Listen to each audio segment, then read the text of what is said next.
Hai,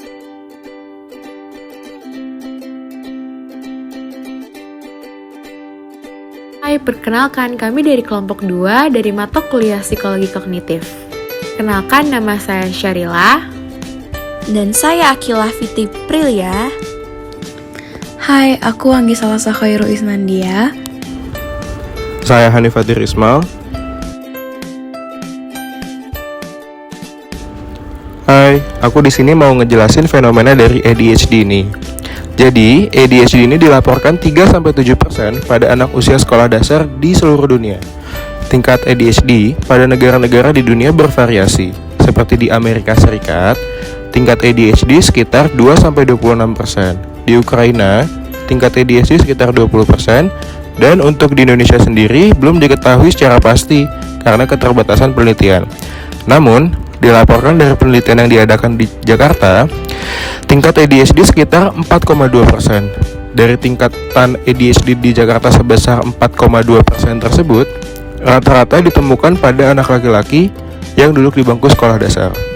Untuk di daerah luar Jakarta, terdapat laporan dari 2 rumah sakit di daerah Denpasar, yaitu Poliklinik Tumbuh Kembang Rumah Sakit Sanglah dan Pusat Terapi Anak dan Sekolah Berkebutuhan Khusus Pradnyagama Denpasar. Dalam laporan tersebut, tahun 2012 terdapat 63 pasien ADHD mengunjungi Poliklinik Tumbuh Kembang Rumah Sakit Sanglah, dan dalam tahun 2012 tersebut terdapat 150 pasien anak ADHD yang mengunjungi Pusat Terapi Anak dan Sekolah Berkebutuhan Khusus Pradnyagama Denpasar, dan 50 pasien masih menjalani terapi. Di sini aku akan menjelaskan tentang apa sih ADHD itu. Tadi juga dijelaskan tentang beberapa fenomena tentang ADHD. Nah, pengertian Attention Hyperactivity Disorder atau ADHD adalah salah satu jenis gangguan yang cukup banyak pada anak-anak dan membuat mereka kesulitan untuk memusatkan perhatian pada satu hal dalam satu waktu. Menurut istilah medis, ADHD adalah gangguan mental pada anak yang ditandai dengan perilaku impulsif dan hyperaktif. Selanjutnya, apa aja sih gejala ADHD itu? Nah, gejala anak ADHD itu ada 3. Yang pertama itu ada inattention atau tidak memperhatikan. Inattention ini tuh contohnya yang pertama, mereka gampang kebawa oleh pandangan dan suara yang tidak relevan. Terus mereka sering gagal memperhatikan hal-hal detail atau gagal fokus. Dan contoh yang terakhir itu, mereka sering mengalami kesulitan dalam menyusun tugas dan aktivitas. Selanjutnya, gejala yang kedua itu hyperactivity atau hiperaktif. Contoh perilaku dari hiperaktif, yang pertama itu sering mengalami kesulitan untuk tenang dalam bermain atau beraktivitas. Contoh yang kedua, sering berbicara berlebihan. Dan contoh yang ketiga, tidak dapat diajak duduk dalam waktu lama. Nah, gejala yang ketiga ini impulsiveness atau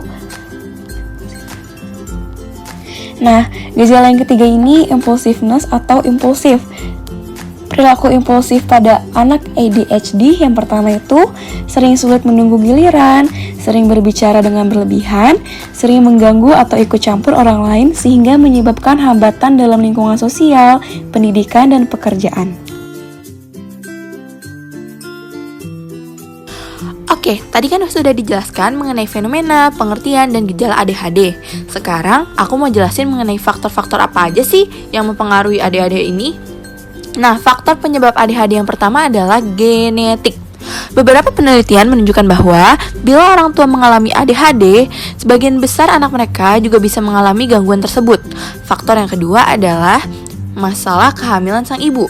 Menurut penelitian yang dilakukan oleh Adi Putra dan kawan-kawan pada tahun 2015 menunjukkan bahwa berbagai zat yang dikonsumsi oleh ibu hamil seperti nikotin dan alkohol dapat meningkatkan resiko besar anak terkena ADHD karena dapat menghambat pertumbuhan normal reseptor otak. Faktor penyebab yang ketiga yaitu kelahiran prematur. Anak yang lahir prematur atau dengan berat badan lahir kecil juga memiliki risiko tinggi terkena ADHD. Hal ini juga berlaku untuk anak-anak dengan cedera kepala atau pada lobus frontal otak, yaitu pada area yang mengontrol impuls dan emosi mereka. Faktor yang keempat adalah lingkungan. Menurut penelitian yang dilakukan oleh Pereira dan kawan-kawan pada tahun 2018, menunjukkan bahwa anak-anak yang terpapar oleh racun dan polusi udara dari lingkungannya dapat meningkatkan resiko terkena penyakit ADHD ini. Lalu, kapan anak harus diperiksa ke dokter?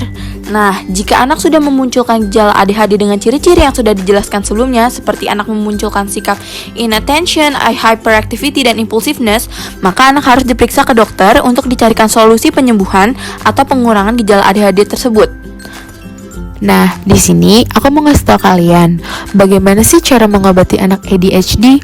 Walaupun ada obat khusus anak ADHD, namun, ada beberapa pilihan pengobatan yang terbilang cukup efektif khusus untuk anak ADHD.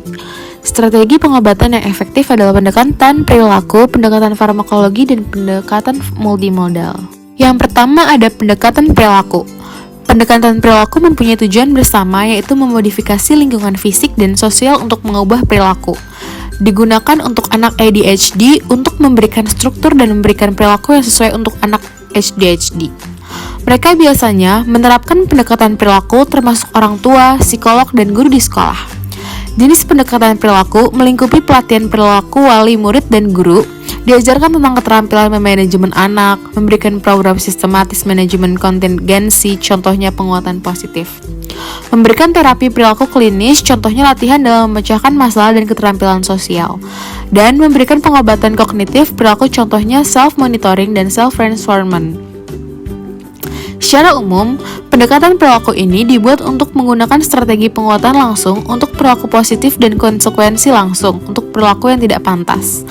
Ulasan yang dilaksanakan oleh McInerney, Rivi, dan Kane menekankan pendidikan yang efektif untuk anak ADHD memerlukan modifikasi instruksi akademik, manajemen perilaku, dan lingkungan kelas.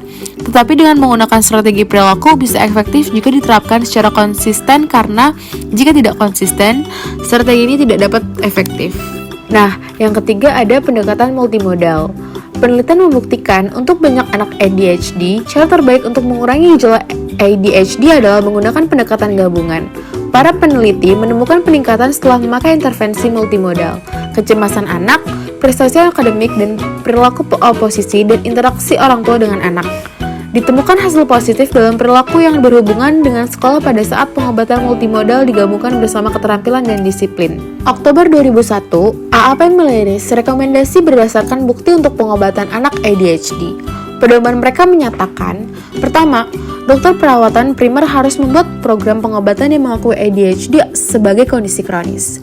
Yang kedua, dokter, orang tua, dan guru di sekolah harus bekerja sama dengan anak supaya dapat menentukan hasil yang tepat untuk melihat hasil bimbingan manajemen anak pada ADHD. Yang ketiga, dokter harus merekomendasikan stimulan atau terapi perilaku yang sesuai untuk meningkatkan hasil pada anak ADHD. Yang keempat, pada saat manajemen dipilih untuk anak ADHD namun belum menemukan hasil, dokter harus mempertimbangkan diagnosis asli. Yang terakhir, dokter harus secara berkala memberikan urutan sistematis untuk anak ADHD. Harus dilakukan pemantauan untuk menargetkan hasil dan efek samping. Yang kedua ada pendekatan farmakologi. Nah, apa sih pendekatan farmakologi itu? Pendekatan farmakologi adalah pengobatan ADHD yang paling biasa digunakan namun juga kontroversial.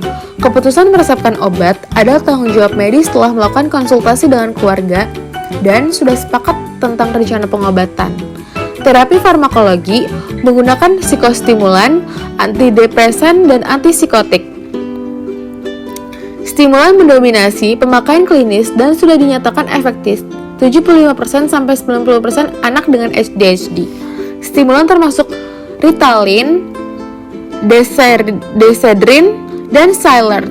Jenis obat-obatan tersebut digunakan untuk mereka yang tidak menanggapi stimulan. Peneliti percaya, psikostimulan mempengaruhi bagian otak yang bertanggung jawab untuk memproduksi neurotransmitter. Diperlukan neurotransmitter tambahan supaya meningkatkan kemampuan anak untuk memperhatikan hiperaktivitasnya. Obat yang diperlukan biasanya memerlukan beberapa dosis sepanjang hari. Untuk waktu yang singkat biasanya 1-4 jam.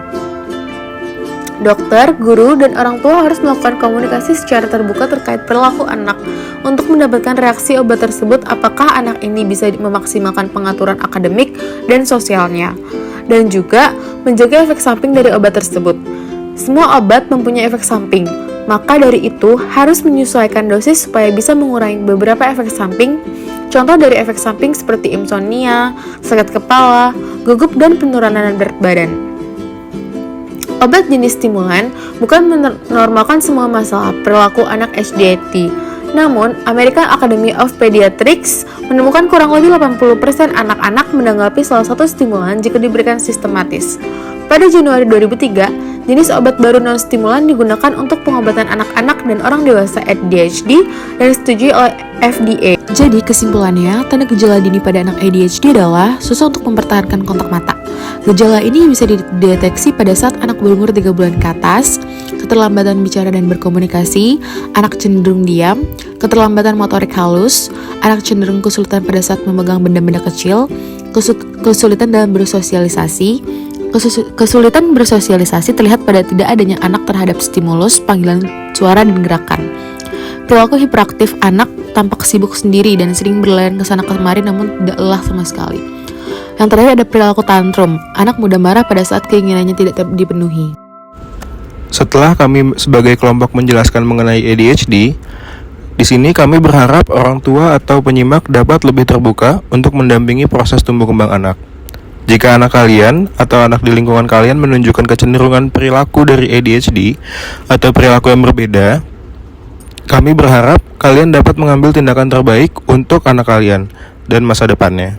Kami juga berharap bahwa kalian terbuka untuk mengonsultasikan kepada psikolog atau profesional mengenai anak jika menunjukkan kecenderungan perilaku dari ADHD, agar ditangani secara tepat atau diberikan pencegahan yang kondusif. Sekian dari kami, berikut referensi yang kami gunakan dalam pembuatan video ini. Jika ada koreksi atau saran, kami terbuka untuk menerimanya. Terima kasih.